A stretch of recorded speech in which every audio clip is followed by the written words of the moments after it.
Hey, what's up everyone? How's it going? This is Waj. Hope you guys are all doing well. So the Xbox One X has been out for a couple of weeks.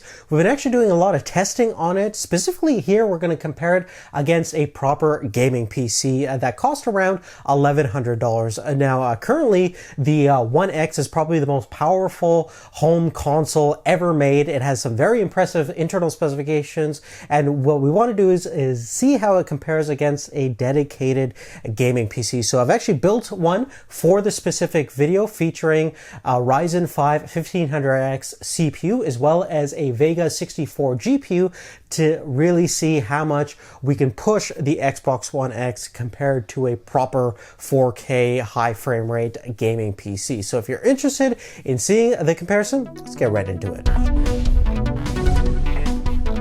Firstly, let's talk about the PC that I built for this comparison. As we mentioned before, it features the AMD Ryzen 5 1500X CPU. It has a factory boost clock of about 3.7 gigahertz. It is an unlocked chip, so you can go 4 gigahertz if you so desire. We left it to factory settings. This is a 4-core chip with 8 threads, so it's going to be similar in terms of the APU performance found inside the Xbox One X. The GPU is the RX Vega 64. We're going to specifically talk about that in relation to how it compares against the Xbox. Now, since I actually wanted to make a compact gaming PC to kind of give you the convenience and somewhat portability factor of a console, especially if you're going to put it in the living room, I'm actually using one of the first ITX AM4 boards out there in the market, which is from BioStar. It's the X370 GTN Racing, and we're using the Cougar QBX case. This is only $55, but it's one of the best ITX cases around right now. You can actually put a standard ATX power supply. So we're actually using an EVGA 500 watt non-modular power supply. It's only around $41. It's going to work perfectly fine with our equipment. And we're using a 500 gigabyte SSD as well. So all in all, our PC costs about $1,123.97, not including the operating system. So this is the hardware cost of our system. Now let's actually break down the differences between the APU that's built into the Xbox One X, which is a combination of both CPU and GPU, and what the Vega 64 has to offer. So you can see from the spec comparison, essentially our GPU is twice the performance of the APU built inside the One X. In terms of stream processors, we have about over 4,000 compared to 2560 on our Xbox, much higher clock speed, and in terms of the transistor count, it's almost double with 12.5 billion versus 7 billion.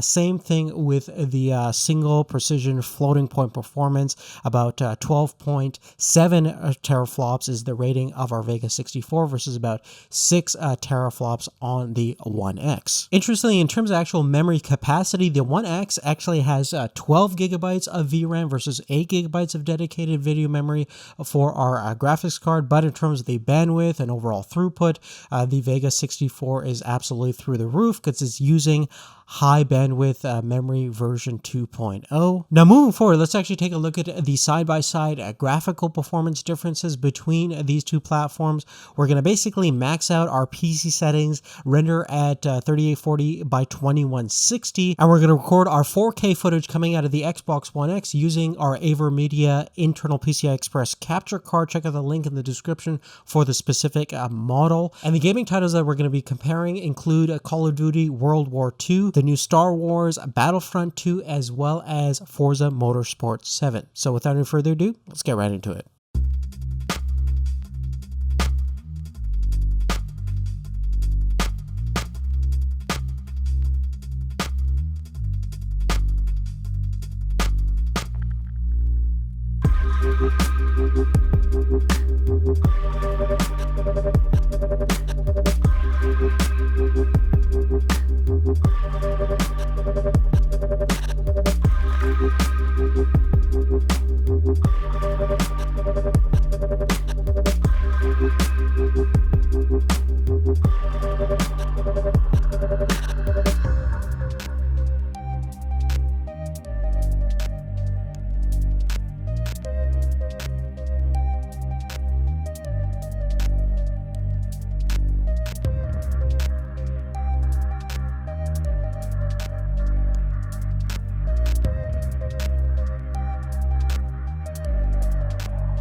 Now, in terms of the actual graphics comparison side by side, you can see that the One X is actually doing a great job. There's a lot of excellent detail, shadow level, the depth in terms of some of those scenes look just as good as what we're going to find on a high-end 4K enabled PC. That being said, we don't have too much control over the picture quality options of the internal game assets, and we can't really render out a specific resolution. It's automatically set in both the game and the Xbox One's internal settings. So if you do have a 4K TV, you are going to see a little bit more detail than on a 1080p display. Now on the PC side, since we have so much control over our picture settings in terms of actual resolution and the internal game assets, you're always going to find more detail, specifically at a 4K setting with a powerful GPU like the Vega 64. Now it might be a little bit hard to tell due to YouTube's compression, but generally speaking, in terms of internal gameplay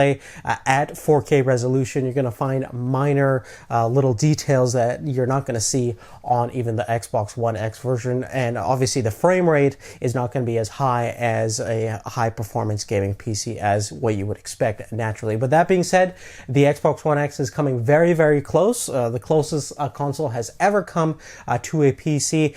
And the million-dollar question is, we obviously are comparing the One X, which is a $500 console, to a $1,200 or $1,100 gaming PC.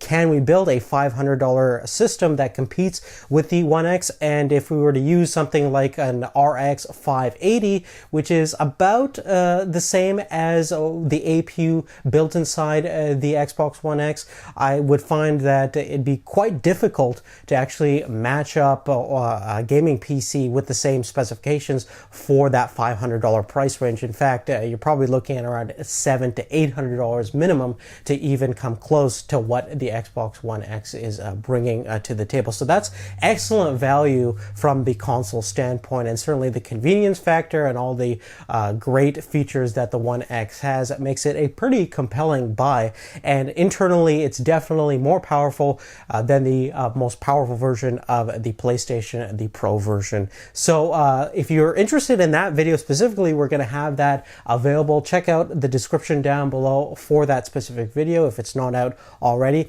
But other than that, guys, let me know what you guys think of the overall comparison. Give us a thumbs up if you like this video, helped you out in any way, gave you some insight, and thank you so much for your support. Check out the links in the description for everything we've talked about, and we'll see you next time. Take care.